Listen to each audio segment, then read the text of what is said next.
Plus, the GlaxoSmithKline vows $30 billion investment in U.S. as Trump visits. Details of these stories and more in a moment.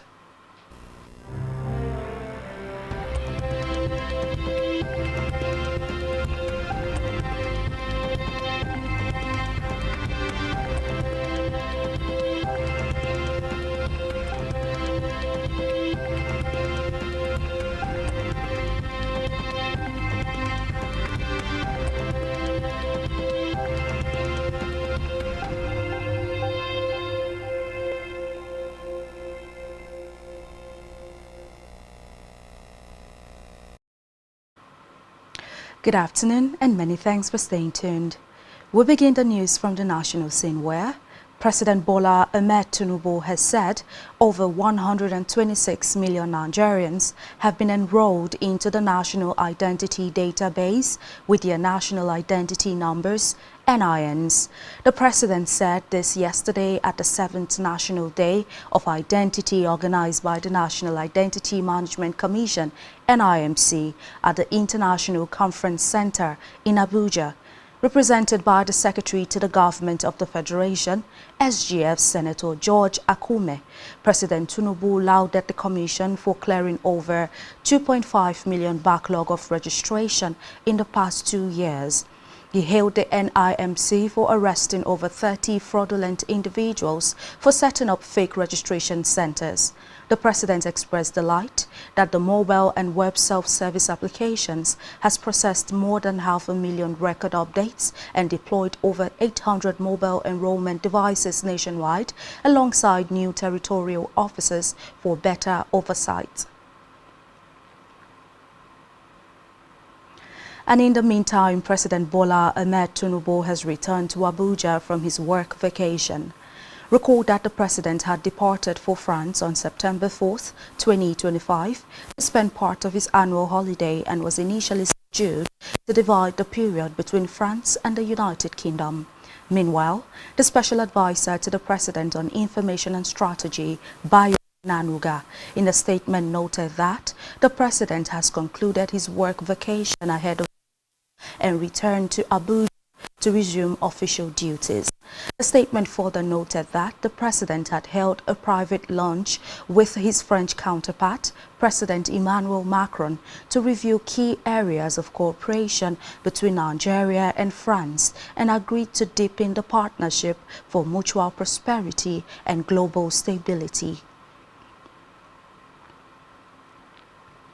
Away from that, the federal government has issued a fresh warning of possible flooding in Lagos, Adamawa, and 12 other states. In a flood prediction released by the National Flood Early Warning Center of the Federal Ministry of Environment, heavy rainfall is expected between September 16th and September 18th. Information obtained by newsmen was signed by the Director of Erosion, Flood and Coastal Zone Management Department, Usman Abdullahi Bokani.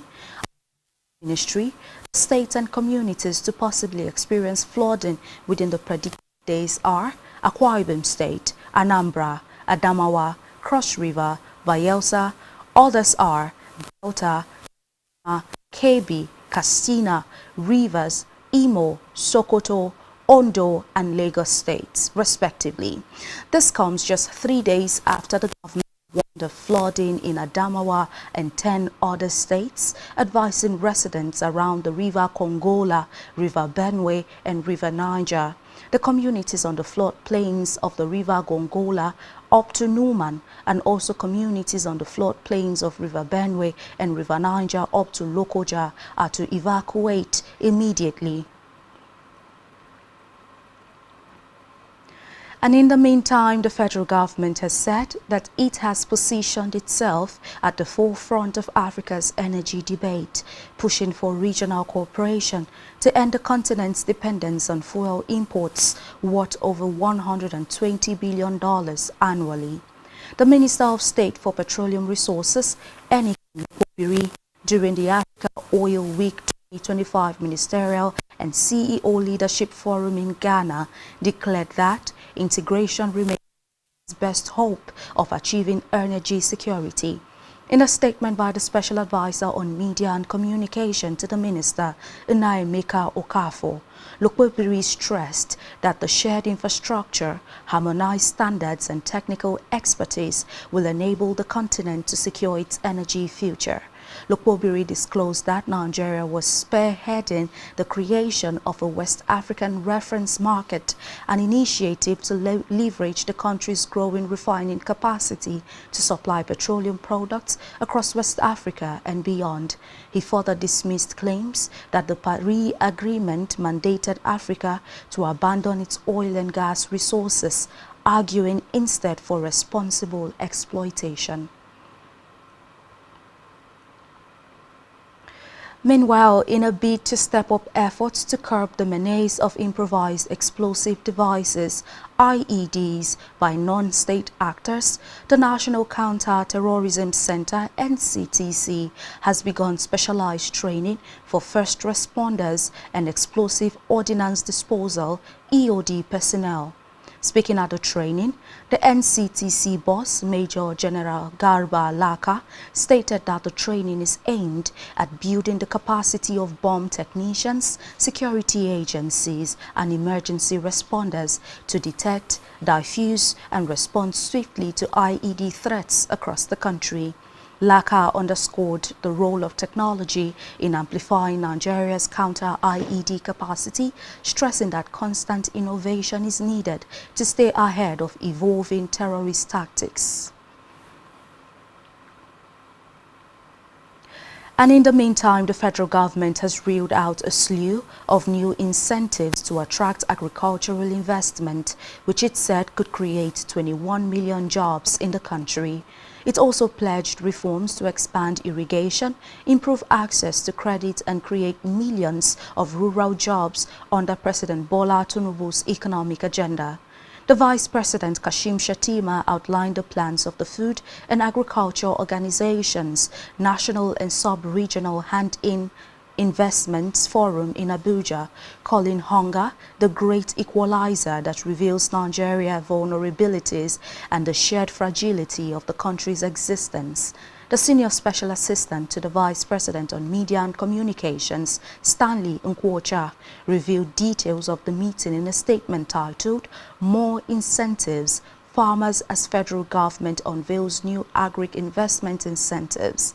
Shettima said Nigeria had the capacity to irrigate more than 3 million hectares of farmland, but currently uses less than 10% of that potential.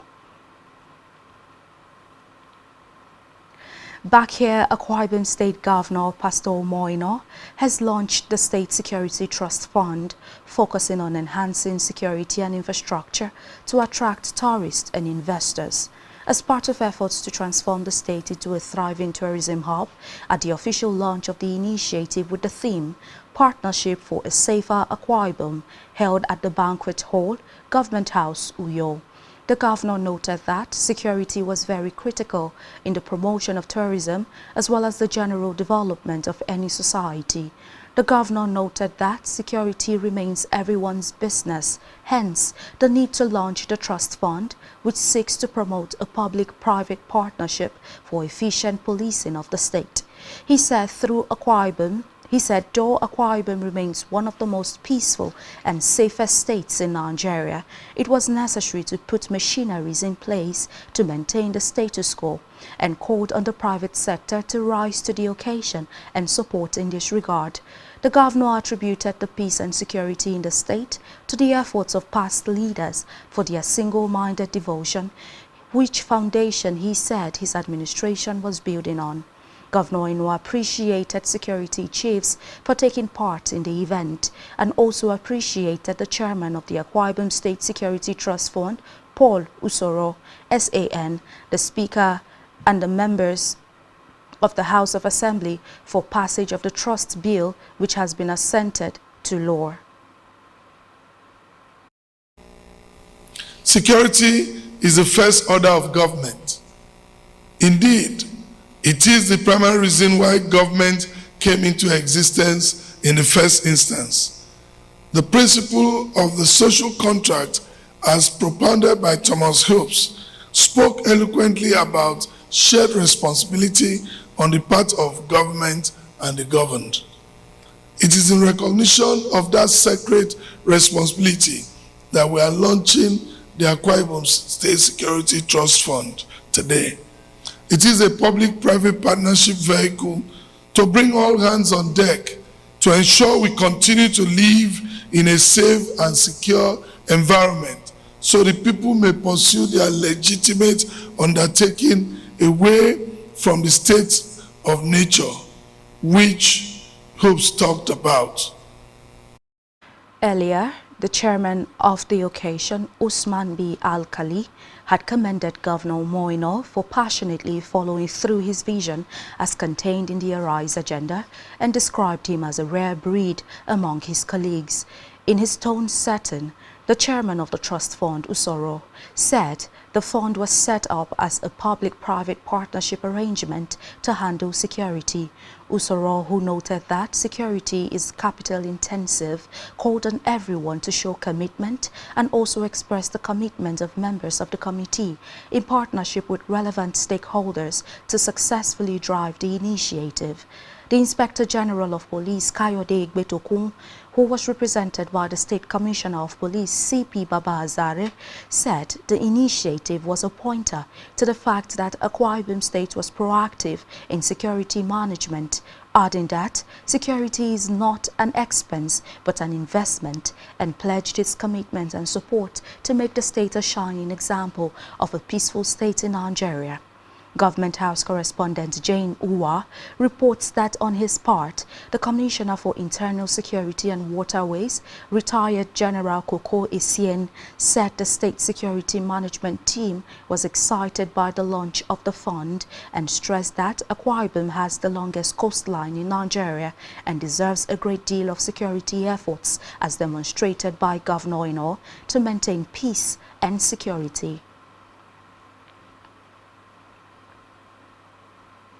Meanwhile, in a bid to sustain peace and security in Akwa Ibom State, Governor Moino has pledged his administration's continuous commitment to a strong working relationship with the judiciary. The governor gave the assurance while speaking at a special interdenominational church service at the Believers' Assembly to mark the opening of the 2025/2026 legal year. He commended the State Chief Judge, Justice Ekaite Obot, for the warm and robust collaboration between the executive and judicial arms of government, which, according to him, has been fruitful and productive.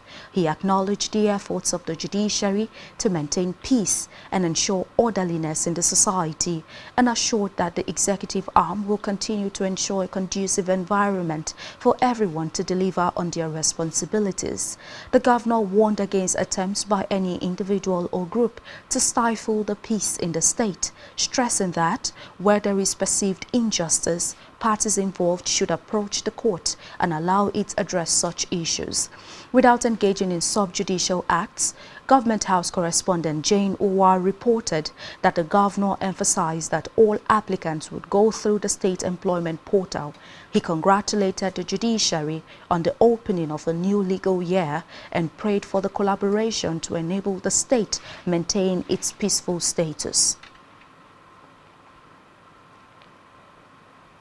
And now to Africa, where vote counting has begun following the closure of polling stations in Malawi's crucial presidential election. The current president, Lazarus Chakwera, is seeking a second term, running against former President Peter Mutharika, with both candidates focusing on revitalizing the economy. Reports say approximately 3.7 million votes were cast, despite some delays at polling stations due to issues with fingerprint readers. The Malawi Electoral Commission has until September 24th to announce the presidential results, with parliamentary outcomes expected by September 30. On the foreign scene, British pharmaceutical group GlaxoSmithKline (GSK) said today it will invest $30 billion in the United States over the next 5 years as drug makers face pressure from the U.S. President Donald Trump to produce more in the country. The investments, announced on the first day of Trump's state visit to Britain, will bolster GSK's research and development as well as production capacities in the United States, the company said. Trump unleashed a barrage of tariffs after the re-election in a bid to force a range of industries to increase domestic production, accusing them of contributing to an unfair U.S. trade deficit. Meanwhile, the U.S. commitment includes a $1.2 billion plan to build a biologics factory in Pennsylvania for developing respiratory and cancer treatments and artificial intelligence development at its 5 U.S. manufacturing sites. And still on the foreign scene, the suspect in the shooting of Charlie Kirk, Tyler Robinson, is reportedly facing 7 charges, including aggravated murder and witness tampering. According to reports, Utah Attorney Jeff Gray has said that he will seek the death penalty after evidence reveals that Robinson left a note under a keyboard for his roommate stating that he had the opportunity to take Kirk out. Meanwhile, Robinson will make his first appearance in an Utah court soon. And still to come in the news. World #1 Sabalenka out of China Open with injury. Stay tuned for details of this in a moment.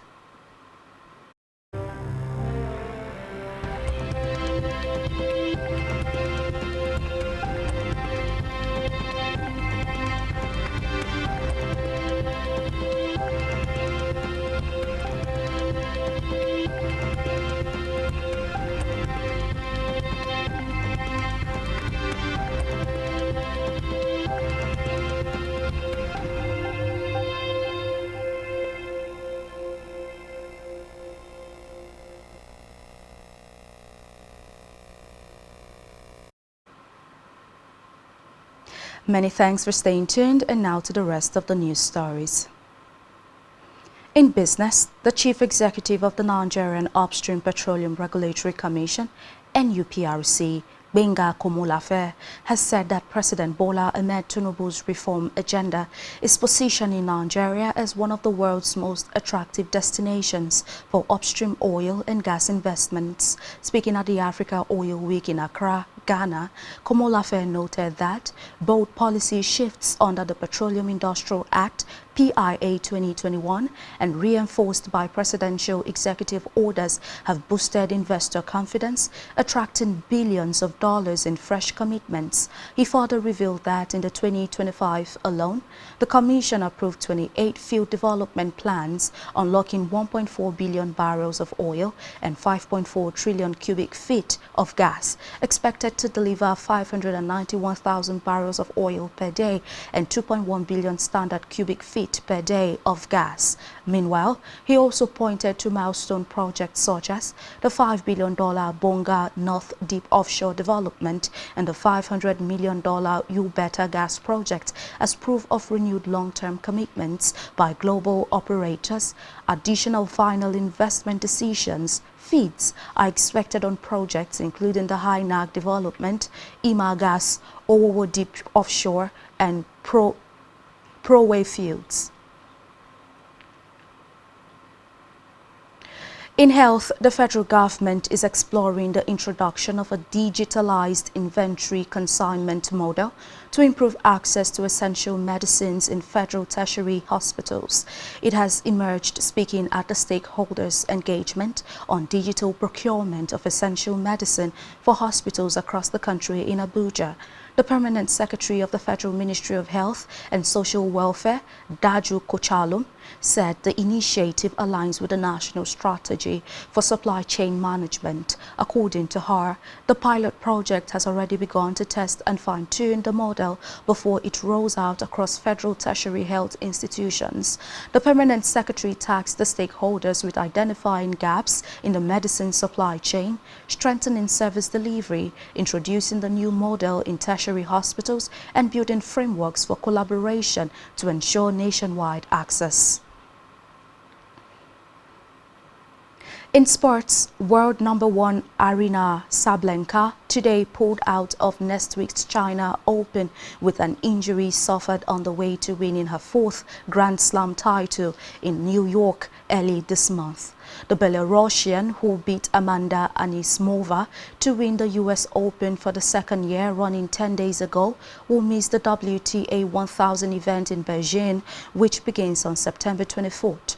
Organizers announced that Aryna has not fully recovered from the injury she sustained during the US Open and will miss the 2025 China Open. Sabalenka, who reached the quarterfinals in Beijing last year, said on China's social media platform Weibo that she was very sad to announce her withdrawal after sustaining a small injury at Flushing Meadows.